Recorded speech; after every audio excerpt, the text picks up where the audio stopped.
Hello everyone. Topic है allergic rhinitis. पिछली बार पढ़ा था हम लोगों ने एक्यूट राइनाइटिस, इस बार पढ़ रहे हैं हम लोग एलर्जिक राइनाइटिस। तो क्या अंतर रहेगा और कौन कौन सी ड्रग्स रहेंगी जो डिफरेंट रहेंगी उनके बारे में पढ़ेंगे। एलर्जिक राइनाइटिस में एक्चुअली में क्या होता है कि जो नेसल मिकोसा होती है वो बहुत ज़्यादा हाइपर रिएक्टिव हो जाती है कुछ पर्टिकुलर सब्सटेंसेस के लिए। तो जब ज़्यादा रिएक्टिव हो जाती है तो उसमें क्या हो जाता है, इन्फ्लामेशन होता है। क्या होता है? इन्फ्लामेशन। इन्फ्लामेशन हो जाता है, कंजेशन हो जाता है, एडिमा हो जाता है ना। कंजेशन और एडिमा ये जब होगा जब हमारी नेसल मिकोसा एक पर्टिकुलर एलर्जन के लिए बहुत ज़्यादा हाइपर एक्टिव होगी, हाइपर रिएक्टिव होगी। ठीक। इसके क्लिनिकल फीचर्स क्या होते हैं, क्या क्या सिम्टम्स आते हैं? तो क्लिनिकल फीचर्स में आते हैं जैसे अब क्योंकि एलर्जिक है तो कोई भी एलर्जन जो आएगा, एलर्जन जो नेसल मिकोसा के कांटेक्ट में आएगा तो उसकी वजह से सिम्टम्स आएंगे। तो पहले तो एक्यूट की अगर हम बात करें तो एक्यूट जो होता है वो अचानक से होता है, ऑनसेट सडन होता है इसका। ठीक है, सडन ऑनसेट रहेगा। नेसल इचिंग होने लगेगी, खुजली होने लगेगी नाक में, और बहुत ज़्यादा पैरोक्सिज्म में स्नीजिंग होगी,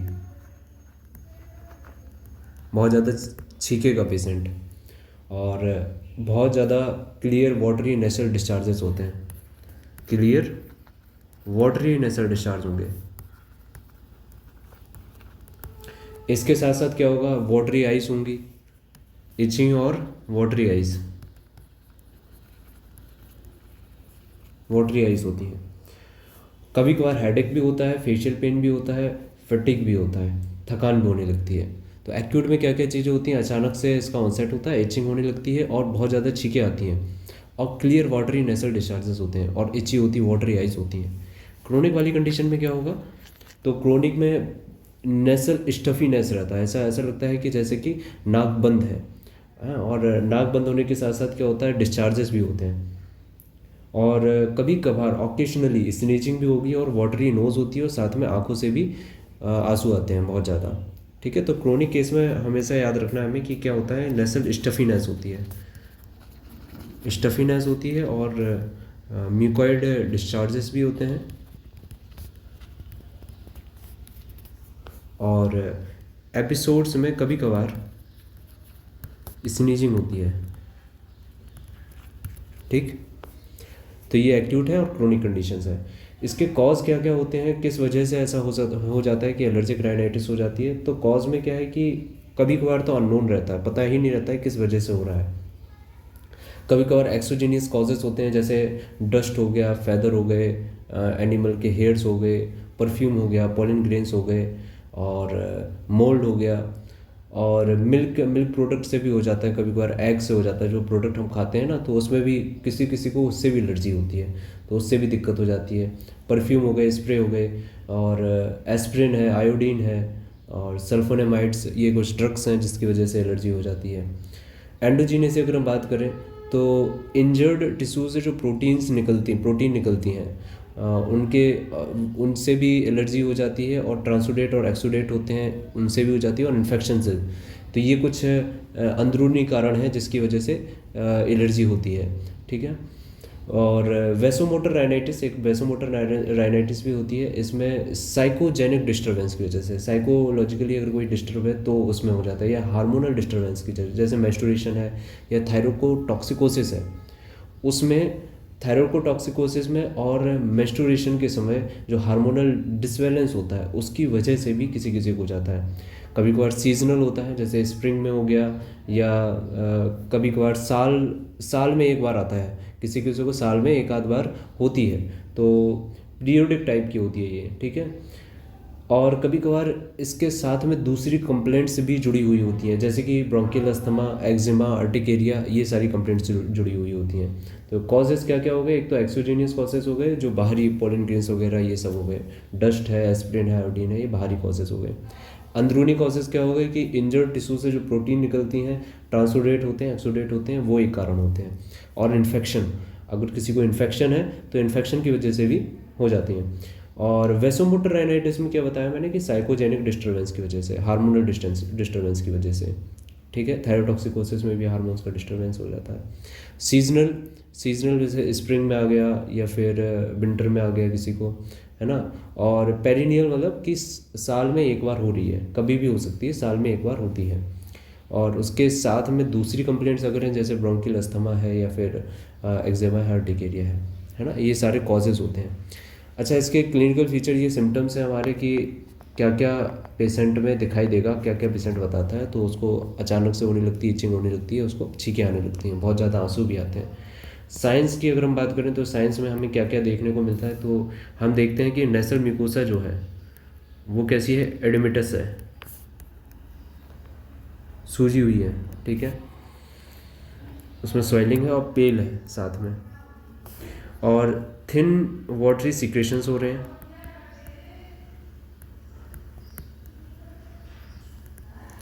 और जो नोज़ है उसके नोज़ में रेडनेस भी प्रेजेंट होगी, ठीक है। अगर ये तो हो गया एक्यूट की कंडीशन में। जब हम क्रोनिक की बात करते हैं तो क्रोनिक में क्या साइंस होते हैं, तो नेसल म्यूकोसा की हाइपरट्रॉफी देखने को मिलेगी। क्या देखने को मिलेगी, हाइपरट्रॉफी। कई दिनों से हो रहा है ना, तो हाइपरट्रॉफी हो जाती है।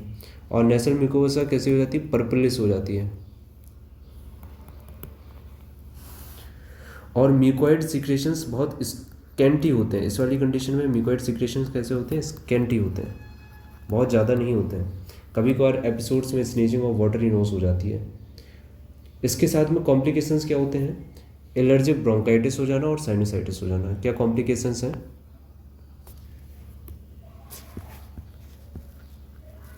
एलर्जिक ब्रोंकाइटिस हो जाना और दूसरा क्या है, साइनोसाइटिस। ओके, ये दो प्रॉब्लम हो जाती है। प्रोग्नोसिस अच्छी है, कोई दिक्कत नहीं है। रिकरेंस अक्सर होता रहता है, क्रोनिक केसेस में बार बार आती रहती है प्रॉब्लम। एक्यूट वाली कंडीशन को तो हम संभाल सकते हैं, लेकिन जो बार बार हो रही है उसका भी अच्छा मैनेजमेंट है। तो मेडिकल ट्रीटमेंट की अगर हम बात करें तो कौन कौन सी ड्रग्स हैं जो कि अच्छा काम करती हैं। तो एक्यूट की अगर हम बात करते हैं तो एक्यूट में कौन कौन सी ड्रग्स हैं जो बढ़िया काम करती हैं। एलियम सिपा के सिम्टम्स भी हैं, एलियम सिपा के बारे में हम लोगों ने पिछली बार पढ़ा था। और एरेलिया रेसिमोसा, आर्सेनिक एल्बम, ये भी अच्छा काम करती है। डल्का मारा जब गीले हो जाते हैं और बारिश में बहुत अच्छा काम करेगी। हाँ, फेरम फॉस और सवाडिला एलर्जी कंडीशन में अच्छा काम करती है। और सेंगोनेरिया हे फीवर में करती है अच्छा काम। सेंगोनेरिया में हे फीवर हो, है ना, तब अच्छा काम करती है। अब क्रोनिक की अगर हम बात करें तो क्रोनिक में कौन कौन सी मेडिसिन अच्छा काम करती हैं। एमोनियम कार्ब, ऑरम ट्रफाइलम, ब्रोमियम और हिपरसल और कैलीमेरेटिकम। ये सारी ड्रग्स हैं जो बहुत अच्छा काम करती हैं। अभी हम कुछ डिफ्रेंशिएशन करेंगे, जैसे आर्सेनिक एल्बम हम कब देते हैं, तो आर्सेनिक एल्बम हम देते हैं, आर्सेनिक एल्बम क्या क्या हमें फीचर्स मिलेंगे जिसमें हम आर्सेनिक एल्बम देंगे। तो आर्सेनिक एल्बम में पहली बात तो वाटरी डिस्चार्जेस होते हैं, थिन वाटरी डिस्चार्ज अगर हो रहे हैं बहुत ज़्यादा, और ये अपर लिप्स को एस्कोरिएट करते हैं। अपर लिप्स को क्या करते हैं, एस्कोरिएट करते हैं, ठीक है। नोज़ में एक तो थिन डिस्चार्जेस होते हैं और नोज़ स्टफ्ड अप भी हो जाती है, बंद हो जाती है ना। तो उसमें स्टफ्ड अप में अब कौन कौन सी मेडिसिन होंगी, जैसे आर्सेनिक एल्बम है, नक्सभूमिका है, और नाक किसकी बंद हो जाती है, सेम्बुकस की बंद हो जाती है। सेम्बुकस भी बहुत, ठीक है, स्टफ्ड अप नोज़, उसमें तो उसको उठ कर बैठना पड़ता है। नाक में इरिटेशन होगा तो उसकी वजह से बहुत ज़्यादा छींकें आ रही हों, इस इरिटेशन के बाद अगर बहुत ज़्यादा छींकें आ रही हों, आर्सेनिक एल्बम। और कोराइज़ा जो होता है वो बहुत ज़्यादा हो जाता है विंटर में। कोराइज़ा मिडनाइट में, सॉरी, मिडनाइट में एक्सेसिव सारी आर्सेनिक एल्बम की सारी दिक्कतें क्या है मिडनाइट के बाद बढ़ती हैं। तो मिडनाइट में अगर बहुत ज़्यादा कोराइज़ा है, स्नीजिंग हो रही हो इरिटेशन के बाद, और थिन वाटरी डिस्चार्ज हो रहा है, तो आर्सेनिक एल्बम, ठीक है। इसके बाद अगर हम बात करते हैं आर्सेनिक आयोडेटम, लिख नहीं रखा है लेकिन आयोडेटम है, बहुत अच्छी रेमेडी है। तो आयोडेटम कब देते हैं हम? तो आयोडेटम देते हैं, एक प्रोफाइलेक्टिक का काम करती है। प्रोफाइलेक्टिक मतलब कि आराम पहुंचा देती है। तो इसमें अगर नोज़ और थ्रोट में बहुत ज़्यादा बर्निंग हो रही हो, बर्निंग हो बहुत ज़्यादा, ठीक है, बर्निंग की केस में बर्निंग हो रही है, और एक्सेसिव स्नीजिंग है, किसी में बहुत ज़्यादा चीखें आ रही हो लगातार, बहुत ज़्यादा चीखें आ रही हो, फ्लुएंट कोराइज़ा हो, कोराइज़ा बहुत ज़्यादा फ्लुएंट है और एक्रेट डिस्चार्जेस हो रहे हैं। देखो इसमें भी एक्रेट डिस्चार्जेस हैं, ऊपर वाले में भी एक्रेट डिस्चार्जेस हैं, इसमें भी एक्रेट है, ऊपर वाले में भी एक्रेट डिस्चार्ज हो रहे हैं, यहाँ पर लिप को एक्सकोरिएट कर रहे हैं। इसमें भी स्नीजिंग है, ऊपर भी स्नीजिंग है इरिटेशन की वजह से। इसमें फ्लुएंट कोराइज़ा है, इसमें नोज़ स्टफ्ड अप बंद हो जाती है, ठीक है, अंतर है, थोड़ा सा अंतर है। बैगली कहते हैं कि इसको 3x और 4x की पोटेंसी में इस्तेमाल करना चाहिए, 3x और 4x की पोटेंसीज में इस्तेमाल करना चाहिए। साइनेपिस नाइग्रा, एक कमी नाम सुना होगा, साइनेपिस नाइग्रा, ये कब देते हैं? एक्चुअली साइनेपिस नाइग्रा जब न्यूकस जो नेसल म्यूकोसा है बहुत ज़्यादा हॉट और ड्राई होती है, हॉट भी है और ड्राई भी है साथ में, और कोई भी डिस्चार्ज ना हो रहे हो, नो डिस्चार्ज, उस केस में हम देते हैं ये, ठीक है। इसकी दिक्कतें कब बढ़ती हैं? आफ्टरनून में बढ़ती हैं, और आफ्टरनून में और इवनिंग में, ठीक। साइनेपिस नाइग्रा, साइनेपिस कोई भी डिस्चार्ज नहीं होते हैं साइनेपिस में।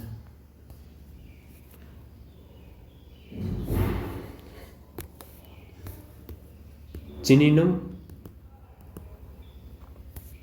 आर्सेनिकोसम,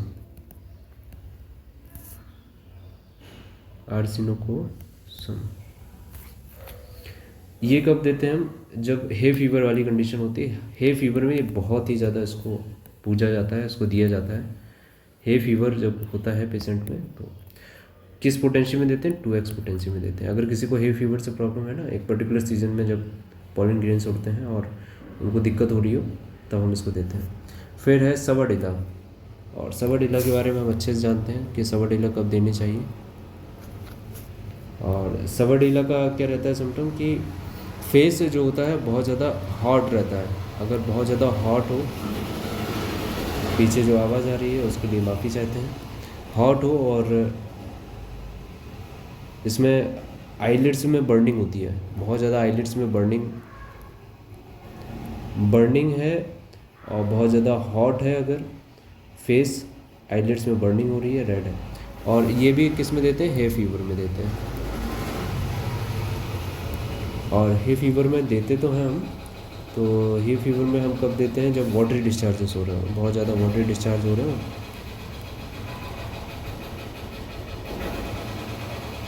और प्रोफिस को रह जाओ।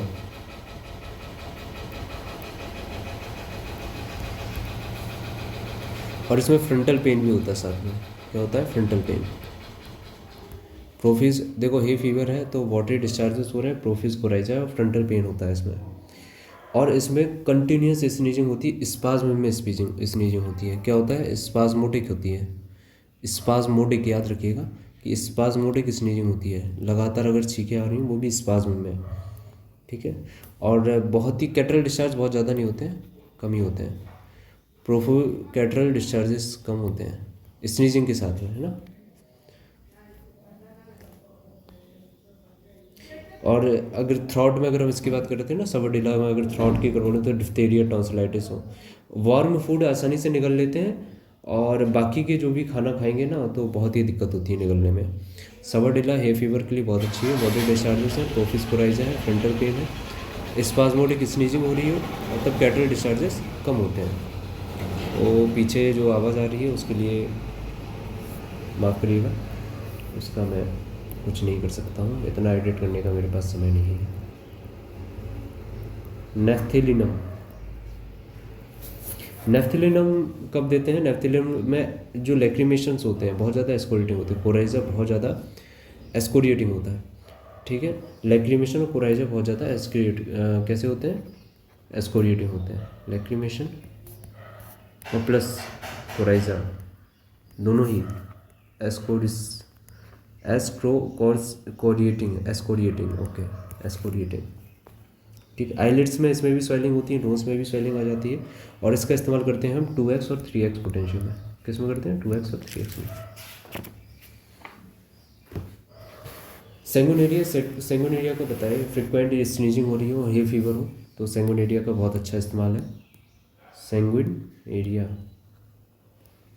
सेंगोनेरिया का क्या है कि फ्रिक्वेंट स्नीजिंग हो रही हो अगर किसी को, ठीक है, फ्रिक्वेंट स्नीजिंग है अगर, बहुत ज़्यादा अगर छींकें आ रही हैं, और राइट साइड में इसकी दिक्कतें बढ़ जाती हैं, और ख़ासकर हम ये कब देते हैं? जब हे फीवर होता है। वैसे एलेंस की नोट में इसको डिस्क्राइब किया है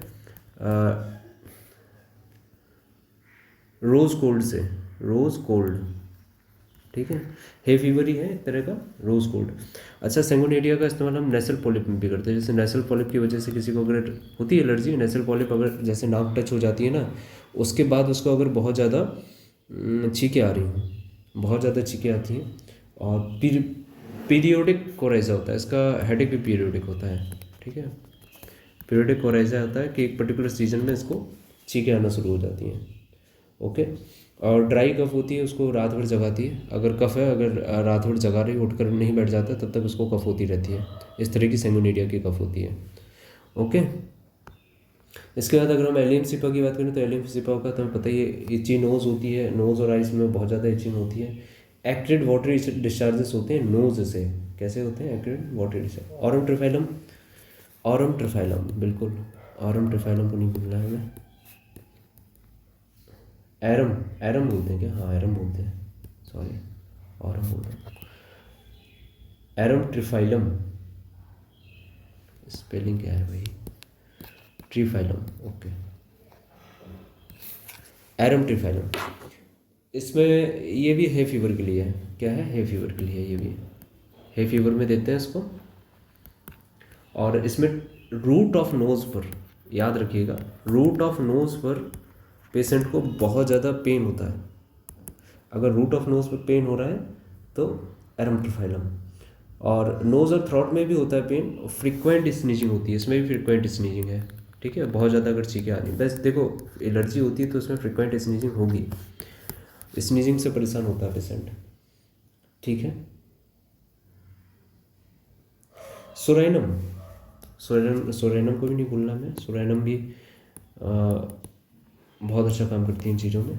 तो सोरेनम हम कब देते हैं? थाइटिपोटेंसी में क्लार्क कहते हैं कि लार्ज नंबर ऑफ केसेस को उन्होंने क्योर किया है जिनको कोल्ड से बहुत ज़्यादा सेंसिटिव थे। जो पर्सन कोल्ड के लिए बहुत ज़्यादा सेंसिटिव थे, उनको उन्होंने थाइटिपोटेंसी में ड्रग्स को देकर, इस ड्रग को देकर ट्रीट किया है, तो कोल्ड के लिए जो सेंसिटिव थे, ओके। तो याद रखिएगा कि जो सोरिक जो कॉन्स्टिट्यूशन वाले होते हैं और सोरिक डायथिसिस वाले होते हैं, और पोथोस भी इस्तेमाल करते हैं। पोथोस और साइक्लोमैन जो होता है, जब अटैक होते हैं, स्नीजिंग में बहुत ज़्यादा अटैक हो रहे हो, तब भी हम उसका भी इस्तेमाल करते हैं, ठीक है।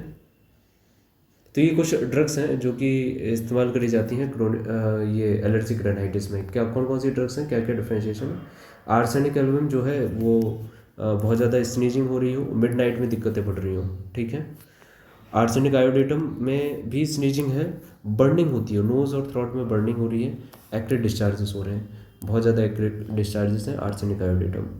और ये क्या लिख रखा है मैंने? लो, अपनी ही राइटिंग समझ में नहीं आ रही है, हो गया काम। सिनेपिस नाइग्रा, सिनेपिस नाइग्रा है ये, फिर से लिखते हैं, सिनेपिस नाइग्रा। इसमें आफ्टरनून में दिक्कतें बढ़ती हैं और इवनिंग में दिक्कतें बढ़ती हैं, और इसका हॉट और ड्राई रहते हैं डिस्चार्जेस। अब कोई डिस्चार्जेस तो होती नहीं है, हॉट एंड ड्राई नोज रहती है इसकी। ठीक है। नेफ्थिलिनम कब देते हैं? जब कफ और लेक्रिमेशन, कोराइजर और जो लेक्रिमेशन है बहुत ज़्यादा एस्कोलेटिंग होते हैं, 2x और 3x में देते हैं हम, ठीक है। स्नीजिंग भी होती है इसमें। सेंगोनेरिया नेसल पॉलिप हो फ्रिक्वेंट अगर कोराइजा है और राइट साइड में हो रहा है, हे फीवर, रोज कोल्ड हे फीवर की कंडीशन में सेंगोनेरिया। आरम्ट्रोफाइलम ये भी हे फीवर की कंडीशन में, लेकिन इसमें रूट ऑफ नोज में पेन होता है, फ्रिक्वेंट स्नीजिंग होती है। और सोराइनम हम कब देते हैं? जब कोल्ड के लिए बहुत ज़्यादा सेंसिटिव हो पेशेंट, ठीक है। तो ये कुछ मेडिसिन्स हैं, आई होप आप लोगों को समझ में आया होगा। और हाँ, जो पीछे वो आवाज़ आई है उसका उसके लिए मैं क्या कर सकता हूँ? हाँ, सवाडेला भी देख लीजिए। सवाडेला में कब देते हैं? जब फेस हॉट और आईलिड्स बहुत ज़्यादा बर्न कर रही हो, हे फीवर में वाटरी डिस्चार्जेस होते हैं, प्रोफिस कोराइजा होता है और फ्रंटल पेन होता है इसमें, और स्पाज्मोडिक स्नीजिंग होती है। कैसी स्नीजिंग हो रही है? स्पाज्मोडिक, सांस लेने में परेशानी हो रही है पेशेंट में, ठीक है। कैटल डिस्चार्जेस होते हैं इसके, सवाडेला।